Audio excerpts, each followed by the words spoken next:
Welcome to Danu on Fire, right here on Hi TV, your luxury channel. Today we are checking out Cinnamon Lakeside to speak to Dileep Mudadeniya.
And we have the man who has been making Cinnamon make some very interesting headlines all of last year, and unfortunately this year we have to take a bit of a back seat. Dileep, thank you for joining us today on the show. My pleasure, Danu. All right, so we have been trying to do this show for quite some time actually. Every time we meet somewhere, we always discuss about it and never got our hands around it, but it's such a great experience to be here. Tell me what made you get into hospitality or into this industry? Yeah, I think interesting question. I think I had to decide when I passed out from law college whether I want to become a lawyer or doing something else. Right. But then by the time I passed out from the law college, I knew that I was in tourism already. And I asked the question that always, whether I should go to, when people go to a lawyer when you have some problems. But when you're in leisure, you're selling dreams. Yeah, true. But when you're in dealing with problem, the money is good. But when you're in dreams, it's a slightly different way. But then I took a conscious call that, basically tourism, the leisure is going to be my forte, and that's going to be the area that I have a passion to drive. And with my foreign language background, etc., so I thought of moving on that direction. All right. So this, this thing called leisure, Sri Lanka is one of the most beautiful countries where internationally we have praise for the fact that we have it all. But we have somehow, for some odd reason, kind of fought a few unwanted battles in promoting this country internationally on a global platform. I think we have failed in terms of giving a tagline or giving an idea about what Sri Lanka is. Where do you think we stand globally? No, I think if you look at especially end of the war in 2009, Sri Lanka actually the tourism was really going up, in the sense we went up to 2.2 million arrivals from just about 400,000 arrivals. Every country needs a very peaceful environment. And that peaceful environment, how's that by the way? Very nice. It's Lantarum, one of our signature cocktails. Yeah, and this is of course from Colomba. If you're wondering where we are, we're at Cinnamon Lakeside. Just putting that there. And this is the library. So basically, every country needs to have that peaceful environment, safety environment for people to travel. So Sri Lanka did not enjoy it for a long time. If you look at it from since 1987, 89, right throughout till 2009, we did not have that period of safety perception. When the 2009 period ended, after the war ended in Sri Lanka, then the people actually start discovering Sri Lanka. Not to forget that became the #1 destination in many of the magazines that was known. I mean, 2 months back or 3 months back, Condé Nast says named Sri Lanka as the #2 destination travel post-COVID. So we continuously got the attraction and the attention of the international traveler for the very reason that this island has a huge amount of things to see, things to do, and it's one of the most beautiful islands in the world. But with all of this on the map, there are so many people and so many organizations that have come forward and sort of pushed the waves, for world to see us. And you have been championing most of it. In the last few months, I think we have brought down some great shows. I am always someone who loves Broadway, and to see we in Sri Lanka enjoying Broadway right here, like not flying to another country, but just driving from home to watch it. It's just such a phenomenal concept. How was it? Because it's not easy to bring a Broadway production, because we need to have the resources, the manpower, the infrastructure. How was it when you brought things like Sound of Music, which is Yeah. such a love for our country? It's a new way of thinking. I mean, I had this dream that there are certain things you always do something new. I love this Emirates famous tagline. You remember? When was the last time you did something for the first time? Ah, yes. And that's changed, no? Yeah, it's changed along, but I love that because that basically push your boundaries. So we looked at it from a cinema and hotels perspective, John Kill's perspective. We have a duty in the sense to make sure that the country does well. We do our part as well. So we took that risk at that point. It's not very easy risk to an organization to take because it's a new thing. At the time you decide that you're going to launch this particular theatre in Sri Lanka Broadway, you have to write that big check. There's no returning back. Yeah, that check is going to go. That's good. Check is going to go, and I'm most thankful for the entire cinema and hotels and also management, John Kill's management, actually the board of directors and the chairman actually who went through this and said yes, let's do it. And that kind of a backing was given to us to make sure that we go and execute that brilliantly. And with that that kind of backing and that kind of confidence. I think it was something actually the team I said let's go and do this and make it happen. And for the first time I would say we ran 10 shows in Sri Lanka and almost 97% occupancy. That every show was sold out. That is true. And the best part is people came once, came twice, and sometimes thrice. Absolutely.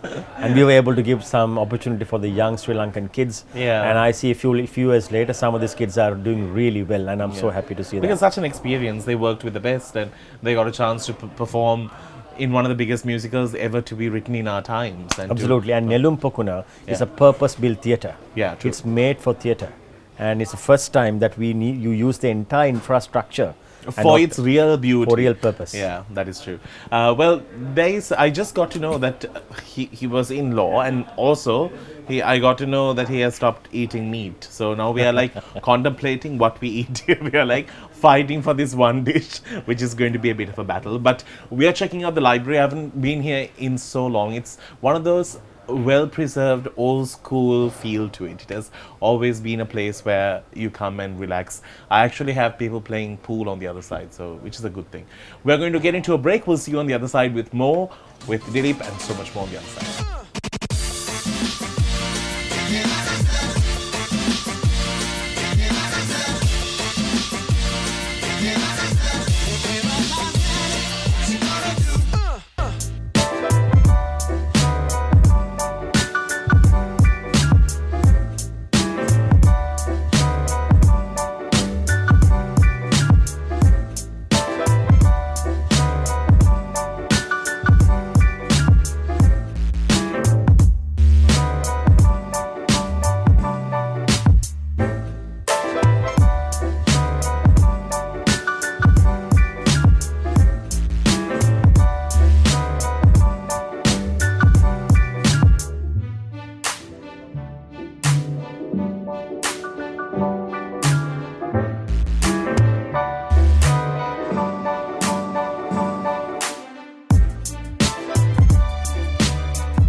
Welcome back to the show. In conversation with Dileep Mudadeniya. It's a bit of a tricky name to say, right? Yeah. Anyway, got it right. I'm so happy about that. So, Cinnamon, life at Cinnamon. You have been here for a very long time. When you were in school, when you were like, do you think you had this in you? Well, I mean, it's very difficult to imagine, what we were doing in school. We really didn't know that. But one thing I knew that I would be in the business where people move around. And then, of course, I joined Cinnamon in 2012. Before that, I was in the public sector. But I think what basically driven me right throughout is the passion that basically associated with Sri Lanka. Okay. Well, let's speak about the food a little bit. I have pad thai here, and it looks divine, which I can't wait to dig into. Bon appetit. Bon appetit, thank you. This love for this country, where do you think we are going wrong as a nation? Because we have so many things happening. But of course now, this year cannot be considered. I have even nullified my birthday. I'm not getting old for no reason. This year is just not in my calendar. But let's say earlier year and the years to come, we as a nation, where do we think we should be going in promoting our country? If you were given that opportunity to brand us. I think Sri Lanka is not a country that is difficult to market. There are 210 countries, maybe 15 countries around the world. Tourism, there are always any given time there are 100, 150 destinations which they say, people like to go anywhere. There are about 30, 40, 50 because of war, various things people don't want to go. So every country has something unique. But Sri Lanka is slightly ahead of the rest of the people. We are an island. We have so many things to see, and the diversity, and it's a compactness. Within a 1 week, we can see so many things, and then couple all that with actually, we call it authenticity. So Sri Lanka's Asia's compact, diverse, authentic island. That's going to be our positioning. So that is not very, very difficult to communicate, either organically or actually orchestrated campaign. So what should be actually doing from a state perspective, or at least from the rest of the stakeholders, is that we need that brilliant campaign to go out and reach to the people. That's what we need. It's a hidden gem. They know that Sri Lanka exists. We've been hidden for too long now. Yeah, so it's time to shine. Yeah. And we need to do, if we don't do anything, others will do it, but then actually we consciously can do our own part. It can be some small video that can create a huge, if you remember during the COVID time, that little video that was done by one Israeli influencer went around the world. True. So that's what we need. We need like small pieces sometimes, which takes a huge step. Now let's go to life at home. Are you someone who can cook? Is that a yes or no? You're like I think I reserve my comments on that? culinary skills to where I left in France. Oh, so you used to cook in France? Yes, I didn't have a choice. So You had to survive. Yeah. Survival food. But more than that, but it is. oh, okay, wow, there you go. But can you can pull through a day or two? Yeah, by yourself? easily. I mean, easily. Today's day and age, it's not very difficult to anyone to cook. Yeah. Because the ingredients, everything is in place. But if you have time, if you put it together, if you make it a passion, you can do it. Now, we live in a very competitive industry, especially the hotel industry. How do you sort of innovate and come up with new things, and where does that sort of inspiration come from? Because from a law background to this, it has been a shift. Yeah, so law and marketing, I mean, altogether, but I think innovation needs to be the core of everything. And I always tell my staff is that the definition of insanity, doing the same thing and expecting different results. But you can't do the same thing, and the world is moving so fast. So you need to make sure that you read, you do your research right throughout. There are new things that come in. Through the knowledge that you acquire, and then you need to adopt that into the circumstances that you're in the context in which you operate. That's what's the important thing. In everything that we have done in the past, we have done it. For example, in the show business, or even in the new thing that we introduced, we looked at it, how is your target audience will react to this? So that's actually a combination of new knowledge and adaptation. Are you a tough boss? People say so. Yeah, I know. We have been there. How tough are you? What is it that really ticks you off and really fast? Yeah, tough question. Yeah. I think I'm very driven by timelines, delivery on time, and it's new to Sri Lanka always. We're always new to time. We're like, what? 4? What? 4? The efficiency of it and effectiveness of that, and time. So basically, I always tell 3 Ds in life: discipline, dedication, and determination. So we like to see all this in new generation, Generation X, millennials are slightly different in the way we operate. That's a challenge itself. But it's always you have certain moments, and then after that you forget, and the next day move on. Back to normal. Back to normal. It's not actually you keep on certain grudges, etc., and move on. It's not the case. So everyone can learn. I can learn, and everyone else can learn, and that's how it should move. And people will enjoy. So I'm so far happy that my people who work with me are actually will appreciate those values. Brilliant. Yeah. I know. He's a bit of a tough cookie, which is a good thing, I think. I think especially in hospitality, and I think in media also it's the same. We don't have a tomorrow.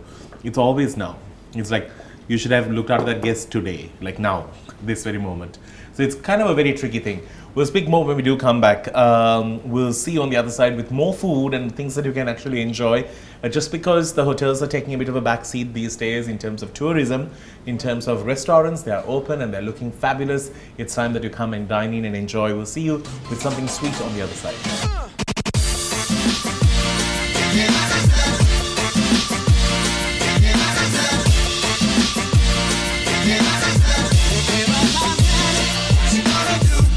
All right, we are talking about the new normal, the normal that we have to all get used to with Dileep. So it's our final segment. Now we are all excited about the cinnamon life coming to life. We can see it being built. Of course, the skyline is going to look so beautiful very soon in Colombo. But where does it stand these days?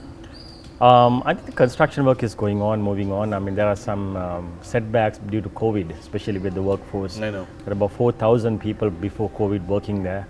So we have some challenges in maintaining it. But we are looking at early 2022 period. And I think out of the 6 buildings, or 3 or 4 buildings are almost coming to last stages of it. So once it's completed, I think that will create a landmark and change the entire landscape of Colombo. That's what I'm expecting. I know. And isn't it a risk factor today? Have you ever thought about it? Whoa, you know, life is the new normal, and is the new normal working towards the dream of having that beautiful thing coming to life? Yeah, I mean, the business is a risk. If you don't take risks, you can't actually move forward. And we have taken, and we firmly believe that, you know, people will start traveling again. People will start enjoying. You see the latest research coming from France and Europe. Over 80% of people have told that, you know, they want to travel immediately. Wow. And if you look at what's happening in China, they're so sick of it, I think. Yeah, so they are in China. They actually, all the restaurants are full. They're starting internally starting. So it's a matter of time that we have very positive news coming for the vaccines that are coming in. 2-3 vaccines are looking very promising. So it's a matter of time. It's a patience, wait and see game. But we believe by the time it's open, things will be back to normal, and people will start enjoying their life again. What did you do during COVID lockdowns? How were you a home bird? It's basically, you know, one thing you should do in life is never to resist the moment. Yeah. And it's something, you like it? Well, I love dessert, so I'm not going to feel bad. This blueberry mousse. This is baked peanut cheesecake. I mean, it's basically, it's during that time. You need to reflect on many things, planning, thinking about it, and the time, and that kind of time you'll never get in life again. So it's basically sometimes slowing down is necessary, and it is nature creates that for the betterment of the world. Did you like it though? I have a motto: never resist anything. Oh, okay. God, you know, people who have these very, what can I say, this inner peace amongst themselves, you're one of those people. You are one of those people who likes to stick to a very disciplined lifestyle. What's your normal routine like? Oh, well, I'll get up in the morning, depends. Most of the time I try to get up early. So I'm a firm believer on the Robin Sharma's 5 a.m. club. It has really, I think from a productivity increased perspective, it adds a lot of value. In terms of the day, you get more of it. Yeah, and then you go on. Sometimes it's difficult to execute because sometimes you have a late night working, etc. So I do both, bit of both. Sometimes overnight when there are things to be accumulated and completed. Few coffees overnight, and then the whole thing is completed. So I firmly believe that never keep for tomorrow. Finish everything what you need to do today, and so that even tomorrow is a new day. You don't know what's going to happen. And then a little bit of, you know, the rest of the mindfulness develop programs, moving around, good breakfast, the office. Are you also a very fitness oriented person? Yeah, it has to be part and parcel of life. You know, so otherwise what happens is if you neglect that component, then to various current modern lifestyle, it can fall into a lot of issues. People like this really worry me. I'm like, whoa, what am I doing? You know, I am very fit. You know, I've just eaten a little bit of this dessert. But in this industry, it must be so hard. You have everything just beautifully laid out. Like, come, let's have this buffet. But I think when you see it so often, you also might be getting tired of it. Yeah, you to have a disciplined mouth. Thanks. To do that. That was to me, disciplined mouth. But what are you hoping as a highlight for 2020? It's very hard to find a highlight, but knowing you, you might have found some silver lining in that big black cloud that we are looking at. Yeah, I think 2020 we really used for planning. What to basically to understand what's going on around the world, to understand how to prepare ourselves better, and then that's from a operational perspective, official perspective, and from internally as well. There are certain things that sort of you realize it better, and so that you are internally and externally prepared to take bigger challenges and better challenges. So as a Cinnamon Hotels and Resorts, we geared ourselves basically to understand what's coming in. We also reorganized ourselves internally to face the expansions, possible opportunities that are coming in post-COVID, and also to ensure that safety methods in every hotel is secured, and the marketing we do it better. And also this is the time, that opportunity we call it internally, never to waste a crisis. Oh wow! I never knew there was actually something like that. Never to waste a crisis. Yeah, we have seen quite a lot of it. It gives you a lot of opportunities. Yeah, we have seen quite a lot of it. We might be expert at it. We're like, come to Sri Lanka, we'll teach you how to handle crisis. We know how to do it.